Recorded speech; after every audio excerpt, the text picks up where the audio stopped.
पूछ, क्या जानना चाहता है? यह कैसा रहस्य है कि जिसके पास सैकड़ों कमीजें हैं वह सुखी नहीं है और जिसके पास कोई कमीज नहीं वह सुखी है?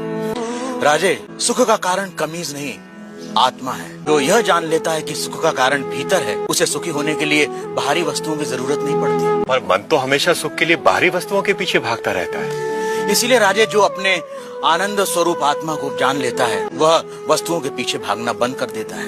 मैं समझा नहीं। राजे, आनंद आत्मा का स्वरूप है। आत्मा अनंत है, इसलिए आनंद भी अनंत है। आत्मा के स्वरूप के कारण व्यक्ति स्वयं से हर क्षण प्रेम करता है। क्या कभी सोचा है कि व्यक्ति बूढ़ा हो जाता है, बीमार हो जाता है, इंद्रियां साथ छोड़ रही होती हैं, मौत द्वार खटखटा रही होती है, फिर भी आदमी जीना चाहता है? क्यों?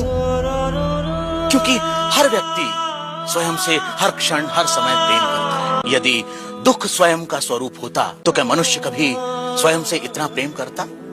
कभी तुमने सोचा है कि कभी कभी आत्महत्या का विचार क्यों आता है? नहीं मालिक। क्या है आत्महत्या का विचार?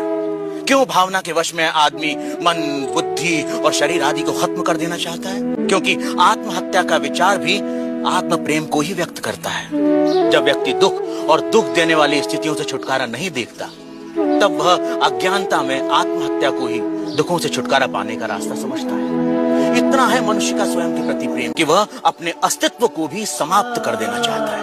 सुख भीतर है तो मनुष्य बाहर संसार के पीछे भागता क्यों है? क्योंकि वह स्वयं से प्रेम करता है। मनुष्य जिसकी भी अभिलाषा करता है, चाहे वह धन हो या वैभव, पत्नी, पति या पुत्र हो, वे सिर्फ उपकरण हैं जिनकी अभिलाषा मनुष्य स्वयं के सुख के लिए करता है। मनुष्य अपनी प्रियतम वस्तु या संबंधी को भी छोड़ देता है यदि वह वस्तु या वे संबंध दुख का कारण हो जाए। इसलिए मनुष्य सबसे अधिक स्वयं से प्रेम करता है। कोई भी व्यक्ति, चाहे वह संसार को पाने या संसार को छोड़ने की राह पर ही क्यों न चल रहा हो, वह स्वयं के लिए ही है। स्वयं के लिए इतना प्रेम कि या तो सारा संसार या संसार नहीं। स्वयं के प्रति इतना प्रेम ही आत्मा के सुख स्वरूप का प्रमाण है। यदि ऐसा नहीं होता तो मनुष्य दुखों से प्रेम